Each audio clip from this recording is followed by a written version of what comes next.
Aduh, udah masuk Ramadan aja nih ribet banget. Warteg pada tutup jadi susah cari makan. Padahal harusnya aku tuh standby makan nasi uduk sama gorengan. Sekarang mah boro-boro mau makan warung aja tutup semua. Ya lapan Ramadan ini bukannya cuma soal warteg tutup doang. Kamu itu kayak gak ngerti aja. Ini bulan puasa, bulan penuh berkah. Orang-orang pada semangat ibadah. Kau malah sibuk mikirin perut. Berkah-berkah apaan? Yang ada malah menyusahkan. Aku tuh kerja tiap hari, udah capek, keringetan, lemes, haus, lapar. Kalau gak puasa kan enak, bisa makan kapan aja, minum sepuasnya lah. Ini puasa malah bikin lemah, kurang fokus. Gimana aku itu bisa kerja maksimal kalau kondisinya aku aja gak pendukung. Kan puasa itu bukan soal cuma nahan lapar doang. Kamu kalau sahur yang benar, insya Allah kuat sampai maghrib.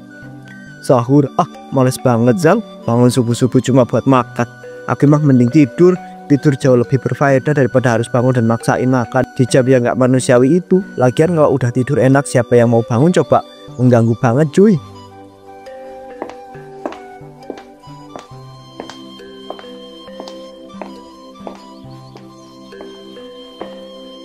Ada apa ini kau pagi-pagi?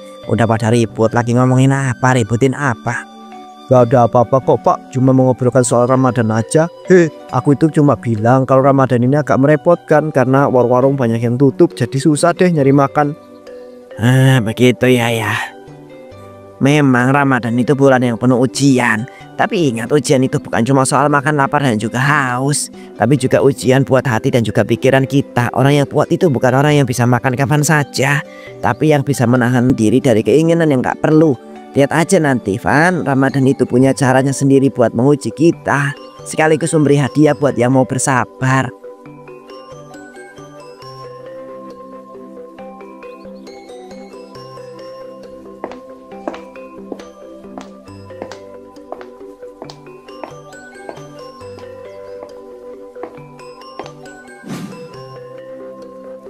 Aduh lapar banget, perut aku udah kayak orkes dangdut, bunyi terus. Rasanya jam segini aku tuh udah makan nasi padang atau minimal Indomie plus telur ceplok.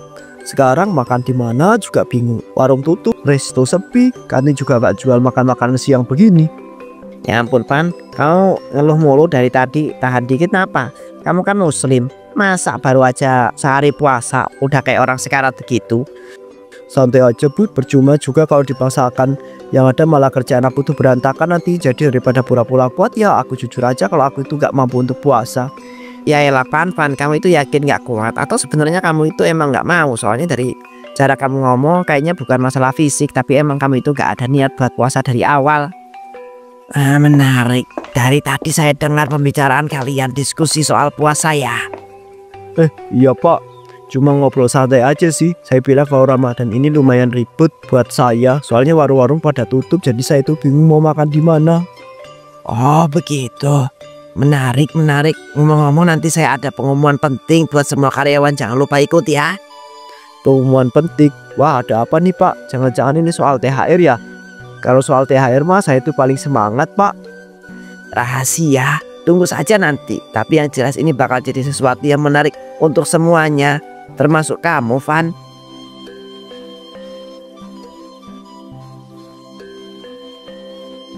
Baik teman-teman, terima kasih karena sudah berkumpul di sini sebelumnya. Saya gak akan lama-lama. Saya cuma mau menyampaikan sesuatu yang penting, terutama kalian yang bekerja selama Ramadan di sini. Saya punya tawaran spesial. Siapa yang tetap bekerja full selama 2 minggu terakhir Ramadan bakal dapat bonus spesial dari perusahaan. Mendengar kata bonus, Irfan langsung menegakkan duduknya. Wajahnya berubah antusias. Ia melirik ke arah Budi dan Rizal, kemudian berseru dengan semangat. Wah, seriusan Pak, ada bonus spesial. Ini kesempatan emas, gak boleh disia-siakan. Saya mau ikut dong. Hitung saya ya Pak. Saya juga tertarik Pak. Saya mau ambil kesempatan ini. Hitung saya juga ya Pak. Bagus, saya senang sekali antusias dari kalian. Tapi didengarkan baik-baik, karena ada satu syarat utama untuk mendapatkan bonus spesial ini. Syarat apa tuh Pak? Yang penting bonusnya jelas, saya pasti gaspol. Syarat yang sederhana Pan. Bonus spesial ini hanya diberikan kepada mereka yang tetap menjalankan puasa selama 2 minggu terakhir Ramadan. Jadi bukan cuma sekedar kerja full, tapi juga harus puasa. Itu mah curang Pak. Masa kerjaan sama, tapi syaratnya beda? Gak adil dong. Gak ada yang curang Pan. Ramadan ini bukan cuma tentang kerja, tapi juga soal ibadah. Saya ingin bonus spesial ini benar-benar jadi penghargaan bagi orang yang berusaha menjalankan puasa sambil tetap bekerja. Itu bentuk apresiasi, bukan paksaan. Kalau kamu merasa tidak bisa puasa, ya tidak masalah. Tapi bonus spesial ini hanya untuk mereka yang berpuasa. Awas aja kalau bonus cuma makanan doang. Aku tuh bakal menyesal mati-matian kalau ternyata hadiahnya gak sebanding sama usaha aku.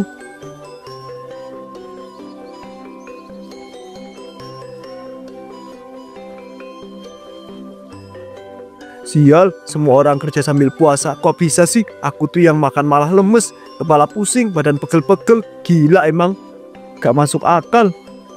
Setelah berkahnya Ramadan, Pan, orang puasa itu justru dapat energi lebih. Kamu mungkin kenyang, tapi kamu itu gak dapat keberkahannya. Ya kamu yang udah makan aja masih tetap loyo. Coba deh sekali-kali puasa, biar tahu asiknya itu kayak mana. Gimana, Van? Masih merasa puasa itu bikin lemes? Mereka niatnya bukan cuma sekedar kerja, Pan. Mereka tahu itu adalah ibadah yang mereka jalani. Dan mereka sadar kalau Ramadan itu bukan sekedar makan lapar, tapi juga latihan buat menguatkan diri. Niat mereka itu kuat, jadi fisik mereka juga ikut kuat. Oh bodo amat lah. Yang penting buat saya itu gaji tambahannya Pak. Mau puasa kek, gak puasa kek, asal duitnya lancar, saya itu gak peduli. Sabar ya, Pan. Bentar lagi selesai Ramadan, baru kamu itu bakal mengerti apa yang sesungguhnya kamu kejar. Jangan terlalu memikirkan uang doang, karena ada yang lebih berharga dari itu.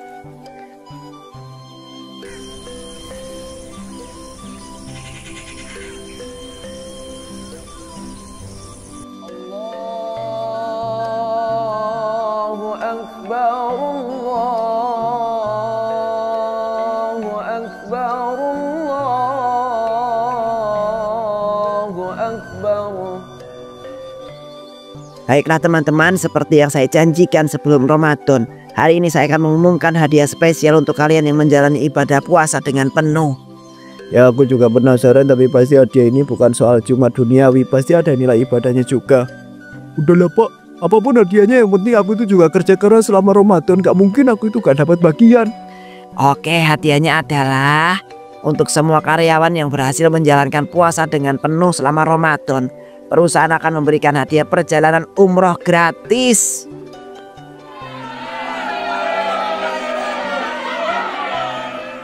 Alhamdulillah, Masya Allah. Gak menyangka hadiah sebesar ini, Pak. Ini benar-benar hadiah yang luar biasa, Pak. Umroh, aku gak pernah kepikiran bakal dapat kesempatan ini. Oh, umroh beneran Pak? Aku juga dapat kan? Maaf ya, Pan, tapi sesuai syarat yang sudah saya jelaskan sebelumnya. Ada ini hanya untuk mereka yang menjalankan puasa penuh selama Ramadan. Tapi saya itu pikir gak puasa juga gak apa-apa Pak. Saya pikir yang penting tetap kerja dan tetap produktif kayak biasanya. Pan, hidup ini selalu tentang pilihan. Kamu memilih untuk tidak puasa karena merasa itu lebih nyaman, dan sekarang kamu harus menerima konsekuensinya.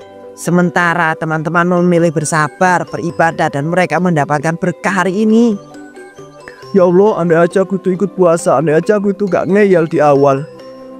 Sekarang kamu ngerti kan, Pan? Ramadan itu bukan cuma soal nahan lapar dan haus, tapi juga soal berkah, kesabaran, dan membentuk diri jadi lebih baik. Gak ada yang sia-sia kalau niatnya itu benar. Ya aku itu mengerti sekarang, aku itu salah dan aku menyesal sekali. Tapi tahun depan aku tuh janji bakal ikut puasa deh. Kamu pasti bisa, Pan. Aku yakin tahun depan kamu itu bisa ikut puasa penuh.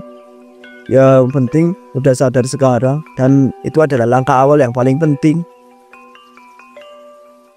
Sial, kenapa aku tuh sebodoh ini ya? Harusnya aku itu ikut puasa. Harusnya aku itu dengerin omongan mereka. Kalau aja aku itu gak ngeyel dari awal, aku juga bisa dapat hadiah umroh.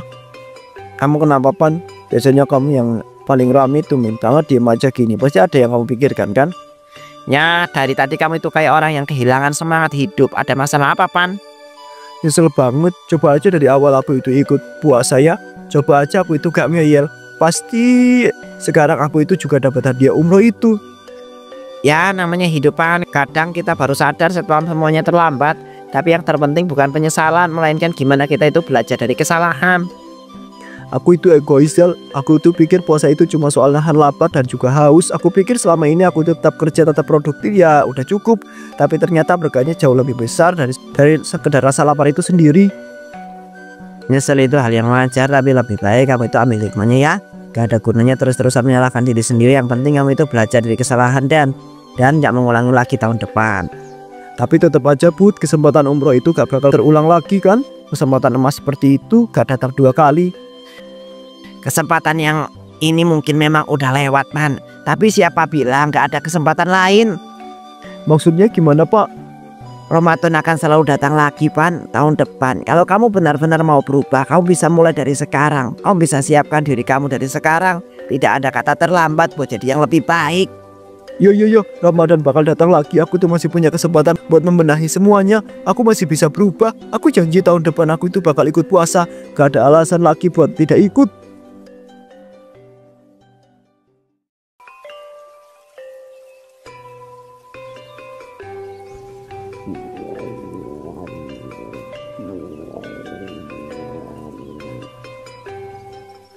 Itu si Irfan kan, tumben dia diam-diam aja waktu di kantin. Biasanya kan dia itu yang paling ribut kalau urusan makan.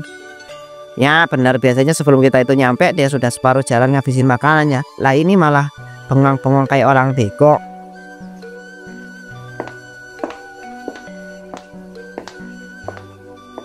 Nah Paman, biasanya jam segini udah mau habis tuh makanan. Kenapa ada masalah? Kalau ada masalah cerita aja Van, santuy. Aku gak galau Bud. Cuma sekarang waktu itu aku lagi coba puasa sunnah. Serius Pan, kamu puasa sunnah? Gila Pan, aku itu gak menyangka dengar kamu itu ngomong kayak gitu. Biasanya kamu paling males kalau sudah urusan puasa, apalagi puasa sunnah. Aku juga gak nyangka bakal sampai di titik ini Bud, Jal. Tapi kejadian kemarin tuh bener-bener kayak sebuah tamparan buat aku. Aku sadar kalau selama ini aku tuh terlalu sibuk sama diri sendiri. Aku mikir kalau hidup itu cuma soal kerja, gaji, dan kesenangan sesaat. Padahal ada yang lebih penting dari itu semua. Bagus Pan, perusahaan kecil ini lebih baik daripada tidak ada perusahaan sama sekali. Yang penting kamu itu istiqomah, jangan cuma semangat di awal, tapi terus dijaga sampai nanti ya. Ya Pak, saya itu gak mau kehilangan kesempatan lagi. Kemarin saya itu terlalu sibuk menyesal, terlalu banyak mikir apa yang udah hilang. Tapi sekarang saya itu sadar kalau kesempatan itu gak sepenuhnya tertutup. Aku itu mau mulai belajar walaupun sedikit demi sedikit. Yang penting aku itu jalanin dengan konsisten.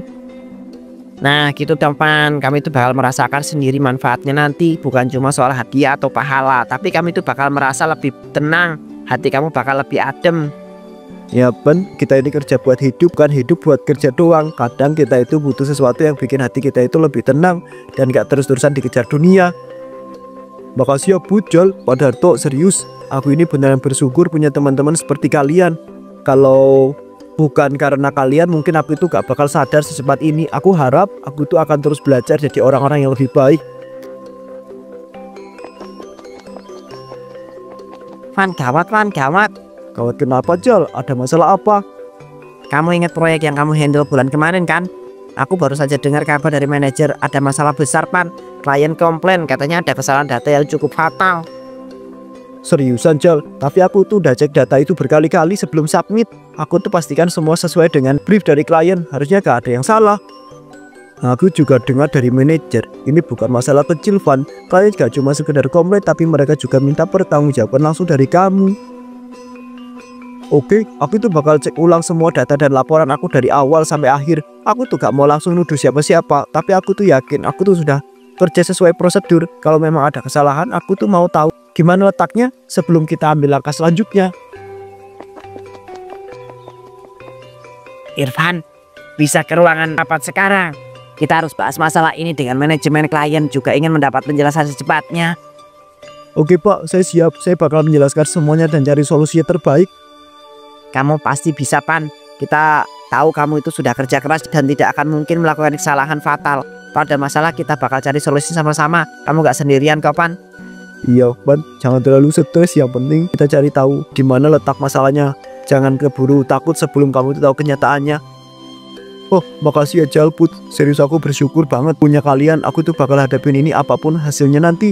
Aku tuh mau tetap tenang. Biar ini jadi ujian buat aku. Apakah aku tuh beneran udah berubah atau belum.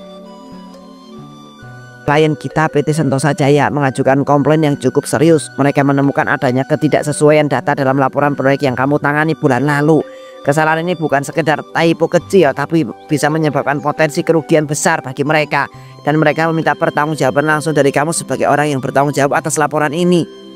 Saya paham Pak, tapi sebelum saya memberikan tanggapan lebih jauh, saya ingin melihat sendiri laporan yang dimaksud. Karena sebelumnya saya menyerahkan laporan akhir, saya sudah melakukan pengecekan berulang kali untuk memastikan semua itu data akurat.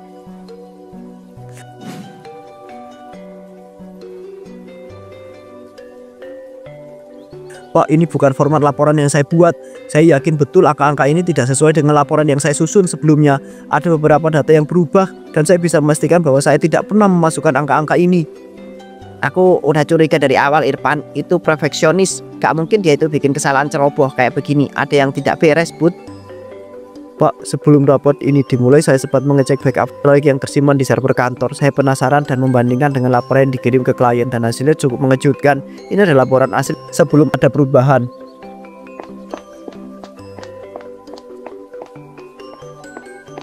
Ini angka-angka yang beda. Data yang ada di file ini jelas berbeda dengan yang diterima oleh klien. Ada yang aneh dari laporannya. Oke, setahu saya ini adalah orang terakhir yang mengakses laporan ini sebelum dikirim ke klien. Pak, saya memang terakhir yang mereview laporan ini. Tapi saya cuma disuruh mengecek ulang sebelum dikirim. Saya nggak mengubah apa-apa, Pak. Kamu nggak cuma ngecek, kamu sengaja ubah angkanya buat menyalahkan aku kan? Aku tahu betul format laporan yang aku buat dan ini jelas bukan kerjaan aku. Kamu mau ngeles sampai kapan? Saya cuma menjalankan perintah, Pak. Tolong maafkan saya. Adi, saya akan tanya satu kali lagi dan saya harap kamu itu jawab dengan jujur. Jangan membuat keadaan itu semakin buruk. Siapa yang menyuruh kamu mengubah laporan ini? Karena jelas bukan Irfan yang melakukan kesalahannya.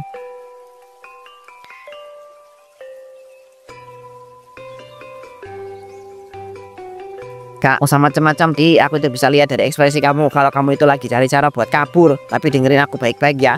Tidak ada gunanya lari. Semakin kamu mengeles, semakin kamu itu kelihatan bersalah. Jadi jawab sekarang atau aku langsung ke HRD buat kasih tahu ke semua yang aku tahu. Wow, Wisnu, dia yang menyuruh saya ubah angka-angkanya. Dia bilang ini cuma strategi buat menjatuhkan Irfan supaya dia itu gagal di proyek ini. Saya gak punya pilihan lain. Kalau saya nolak, saya akan bakal kena masalah. Adik, kamu sadar gak sih dengan tuduhan yang baru saja kamu buat dengan sembarangan bicara? Kalau gak punya bukti ini bisa dianggap fitnah yang serius. Pak, saya tahu tuduhan tanpa bukti itu bisa jadi masalah. Makanya sebelum saya itu buka suara, saya itu sudah pastikan dulu semuanya. Saya sempat mengecek akses file di server sebelum rapat dimulai dan berdasarkan catatan di server, nama user yang terakhir kali mengedit laporan sebelum dikirim ke klien adalah Pak Wisnu.